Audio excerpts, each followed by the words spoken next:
Nu mēģināsim balstīties uz savām asociācijām.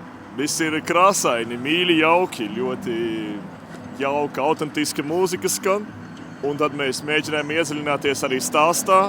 Un īstenībā esam joprojām analīzes procesā. Uz kāpnēm mēs noteikti redzam tādas tā kā latviešu jostas, kas varētu iet caur kāpnēm.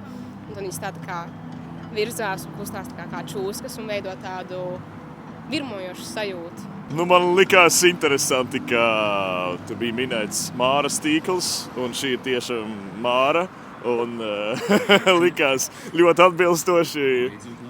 Un gribētos ieraudzīt visas krāsas, visas gammas, kas ir iekļautās šajā darbā.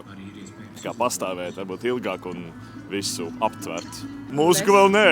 Mēs kā paši abi mūziķi pagaidām tikai klausamies. Tieši tā. Jā.